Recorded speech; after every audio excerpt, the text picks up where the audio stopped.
because it was a bit chilly that night, because as you see on these tents, I mean, you're supposed to set it 110 at the back and 130 at the front with your hiking poles. And this camera makes it look kind of out of shape. But the thing is, my hiking pole only goes down to 120 and that's it. And then there's just a little bit below 120 where it locks. So I would say mine's 115, not 110.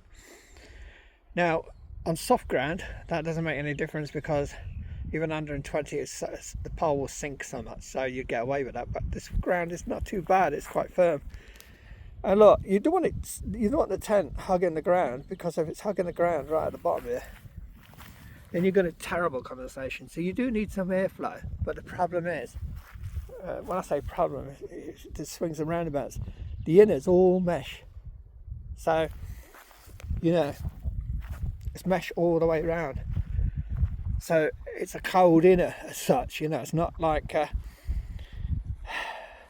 be honest, you'd expect in these temperatures the nights to be quite muggy and humid and kind of clingy. But they're not. They're quite cold and fresh and sharp. So what's happening is you're feeling that cold, but it swings and roundabouts. You can't win, can you? If you had solid sides and just mesh on the front and back, I bet we'd be complaining it's too warm in there. You know what I mean? Especially when it's hot. So, you know, just swings around. The mesh is very fine, and I'm sure I'm going to be patching it left, right and centre. I know that I will be. It's just going to happen. But this is going to be a tent that's going to be used a lot, so whatever clobber it gets, it doesn't matter. I don't care if it's got 100 patches on it, as long as it does the job. It took me, I mean, I'm getting really fast at setting it up now, but it's still taking me about 20 minutes to set out, and the reason for that is you peg down the four corners and you try and get that one and this one as tight as possible, right? Nice taut, so you don't have to mess about with after. And these two you don't put tight, because you know you're going to be putting the pole in. So you think that's great, but down the bottom there, as you see, I don't know if you can see, you have tightness to stop any insects coming through, bugs, because the actual pole goes through the inner and it goes through the ground sheet underneath. You get a ground sheet included in the sale, in the package. This cost me £420, and don't forget it's a 2.9 pounds in weight. I don't know what that is in any other grams or ounces or whatever, but that includes a ground sheet, the inner and the outer. So you can't complain, and it's a free person. Now they say free person. I personally say you can't get three in there. You know what I mean? One there. Someone would have to be a midget. They've got in the diagram that people sleeping sideways, you know, like that. You'd have to be short again, 5'4". No, I say it's a good two person. When you gear it, if you wanted to put gear in between some like other gear, like a little light table you want to play cards on or something, I don't know what people do, but you've got plenty of vestibular space when this front and back are out to protect your gear. I've cooked in there when it was that first night when it was a bit rough. You know, I've had no problems with the vestibule area getting changed or anything. So and same inside. Getting changed inside was easy because it's quite tall in the middle. You're sitting out and you're not touching. Your head's nowhere near touching. But going back to setting up, yeah, you set up 1 and 2 and then 3 and 4. You keep the sides tight, but not the front, because you've got to put the pole in. Now, when you get to putting the pole in, the pole again goes through the inner, and you have another cinch on that to stop the bugs, obviously, getting down through the gap where your pole is. You also have a Velcro kind of last strip, that two strips like that go around the pole and they attach to stop the pole being shifted inside, which is a good thing. But then your inner clips to a little clip, and the clip is no bigger than your thumbnail that it goes into, and it seems a bit fragile, that does, and I'm sure after use that will break, and we'll be making our own kind of fixes up. You do have vents front and rear, just Velcro with a little pole. But once you get them up and the inner up, and you get all these things cinched up, and you close that, both doors, then you can start tightening all around. And that normally means you have to adjust one of these, to make it a bit tighter because you guessed wrong. And then you've got 1, 2, 3 tie-outs, and you could put them to the same peg, but I had the peg, so I used them, you know what I mean? Because I just want to see how the tent behaves and see what I can get away with, what I can't get away with. You also have tie-outs on the porches that can come out. So there's a lot of tie-outs all the way around. So, I mean, I've had no real crazy wind, so I can't say I tested it. I've added the yellow lines in, and I found that was a great benefit, that, when you're setting your tent up and the wind's strong, you tend to find that even with the Velcro, the pole starts shifting and moving about. And so once you get that Velcro around the top of the pole there, and I put the yellow line down, that pole's not going to shift, because now you've got kind of some tension on both sides, you know what I mean? I'm sure it'll make the tent even structurally stronger having this. And I made it yellow purposely for the dogs so they don't bother it, hit it, even though they'll try their best to do it. As I say, at night, it's a chilly tent if the nights get cold. That's what I'd say. I'm a warm sleeper normally, so it takes a lot for me to start feeling cold. But I have been feeling the cold last few nights, and that's just because once the wind picks up, it's blowing under your tent, and you have got a bathtub round, but as you can see, it's only about 4 inches high. Rogue, leave your bits alone and get your paw in. Your paw's not supposed to be on top of it, it's supposed to be inside it.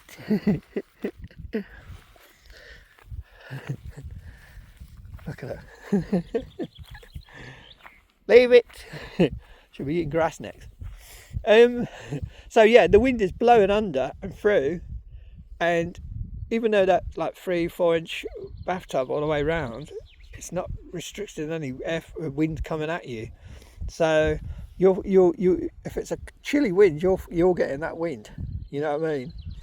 So when it rained, it was brilliant. The only time it got any rain in, it was the top corner, and that's because I didn't make it taut enough on the sides, and then you got a bit of sag, and with the wind it was blowing, and obviously rain was trying to get under with the blowing. But we had that really heavy rain and not a drip got in.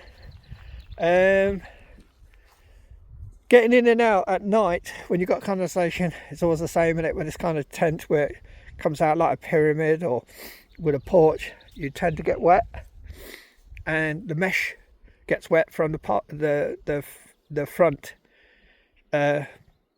touching it. Excuse me, I'm going to sneeze.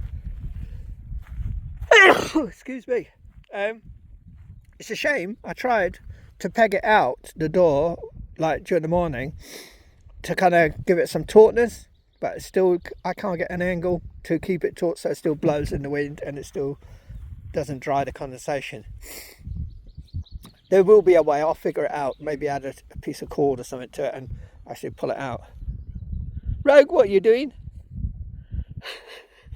She's nuzzling. What she does is try and chase for insects, bugs. She'll eat them. She'll hunt them down. So if she sees something crawling, she'll go and hunt it down. So I have normally the gear I'm going to need, like dog food, stove, bottle for drink, boots, emergency, dog leads obviously, shovel, mug, filter, things like that. My water I leave out, I don't care about that even at night, because it normally drops temperature. And back I put my pack and the dog packs, and if it's going to be a dry night like tonight, I leave my clothes out to air, even though they're not spread out. I'd rather them air. I used to put them in a carry bag to keep them dry, thinking I was keeping them dry, but then all that dampness and smell, because don't forget you're sweating all the time, your shirt and your trousers and whatever. As you saw, you might have seen earlier, I was hanging my socks on one of these yellow lines at the front there, just to air them. So hopefully it gets rid of some of the smell, because when you meet someone you don't want to stink, do you? And you don't want to attract all the flies. But that porch will come out nice. I don't open it once it's shut tonight. The best way, as I said, with two-way tents with doors like that, is I use my orange mat that's in here. So if you're having problems with midges and you can't figure out how to get rid of them, use this as a wafting board. Yeah, so get inside your tent and go like that really fast between the two doors as much as you can, you know what I mean? And you'll produce your own artificial wind, and it'll send the midges out. And quickly close one, and then if there's any still in here which try to get back in, waft them again, you know, give them a good wafting and then cinch that one up, and then you've got the place cinched except for the two outer doors. Then all you've got to do is do that one, that's not a problem. And then this one, you've got to be really quick. You've got to undo it all, get your peg ready and everything. Unzip the inner, do the side without snagging, dive in, zip up the inner, and you'll probably get maybe 10 or 20 midges in at the most. But when the weather's like this, with a nice breeze, I should be able to cinch this up without getting any midges at all, because what I'll do is I'll just cinch the two inner nets, and there shouldn't be hardly insects. I'll check in a minute, because some people are worried about bugs and all that, you know. Even though they come hiking, the last thing they want is creepy crawlies all over them. Me personally, as long as it doesn't bite, I'm not too bothered. I'm sure the dogs have probably had ticks. I've had ticks in the past crawling over me, and I don't know why they didn't bother me that time, but I was annoyed at, and I've watched them crawl over my sleeping bag and everything. So it's just one of them things. You check yourself, make sure you haven't got any latch to you when you get home, and get rid of them. And that means checking the mirror, checking your inner areas, should I say, more areas with crevices, should I say, and just make sure nothing's latched on. You'll normally feel it anyway, like a pea or something, and it will get bigger. And then obviously worry about Lyme's disease, you know what I mean?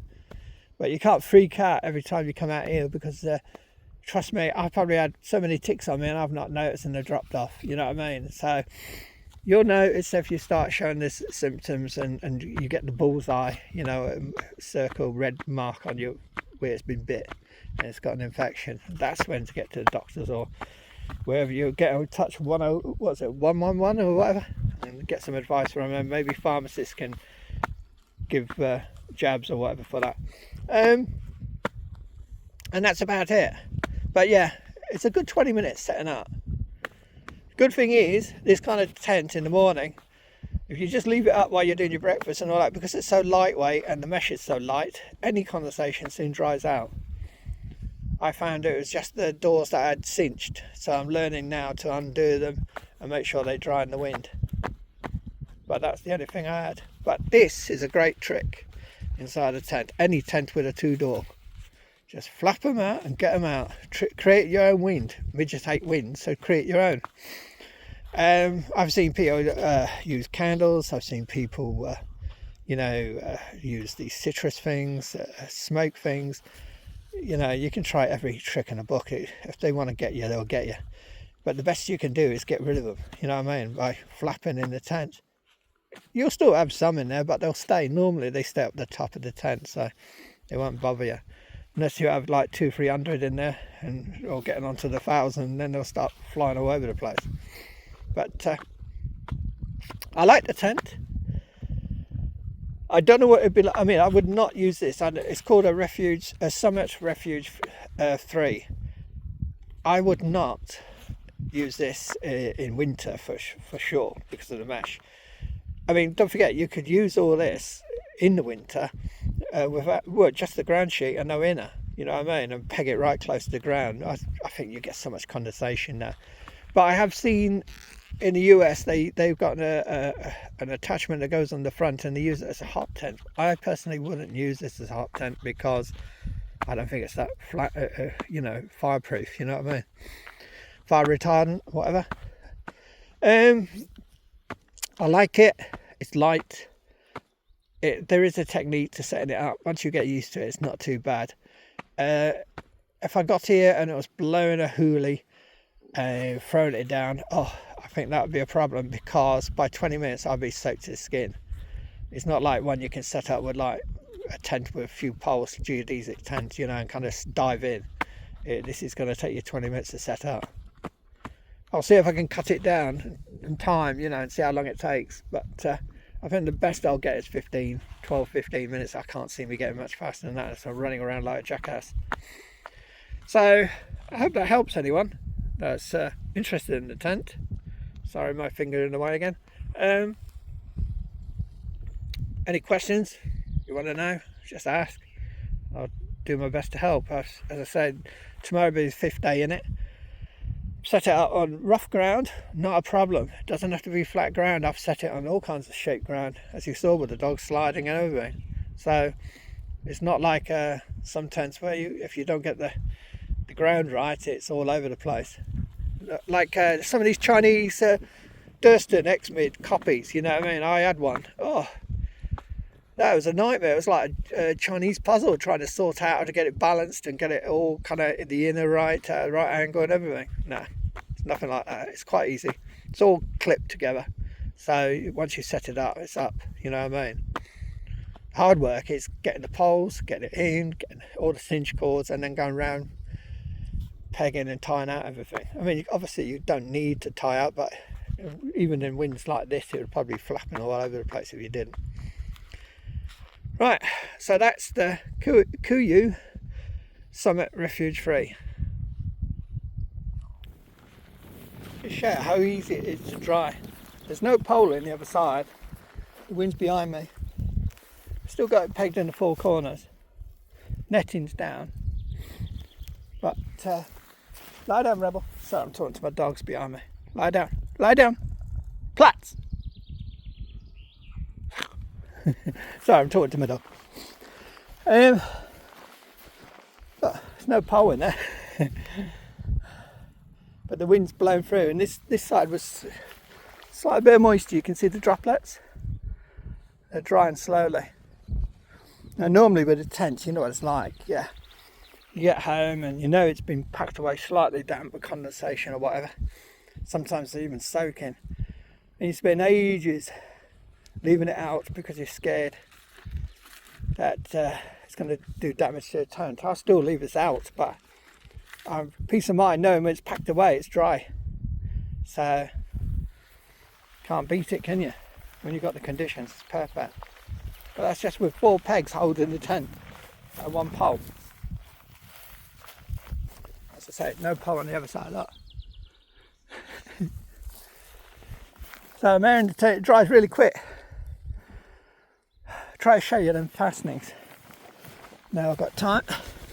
Right. So pole has to go through your inner, to go through this one, and you've got another one in there on your ground sheet, just like that. You've got a hole with a cinch on the ground sheet as well underneath here, and that tells you that foot now red. Basically you put that into the wind. Then you put your pole through there, obviously through the 2 hours there, cinch both tight. Don't cinch this one yet. This goes up over your pole, and now you see my Velcro things. These are the ones I find fiddly because I've got straps. And if you've still got straps on your hiking poles, the straps get in the way to tighten the Velcro around. So you've got both ends. Here. So that fastens round with Velcro to stop your pole being pushed or shifted. Then you'll reach up. You see that clip there? That fastens to the clip there. So you make sure the clip is on the inside. What I mean by that, I mean don't have your clip like that, because when you go to tighten it, it'll be hard work. So put the clip inside the cinch bit, like so, and reach up with both hands. You'll need to be outside the tent and clip that as you thread that through. Then cinch that to stop any critters coming through at night. As you can see, I've still got some in there now. I'm trying to get rid of them. Right, I'll empty that. But I think that helps some people, doesn't it? Look at them in here. I'll have to give it a shake, try and get rid of them. Unkillable. Not only insects, I know, but there's spiders and everything. So if you like the outdoors, if you don't like insects, you won't like the outdoors. Right, I hope that helps. And everything's labelled like narrow end of tent. And that side says head end. Head end's obviously the highest end because you want to be able to have more room near to change and all that. Right, hope that helps.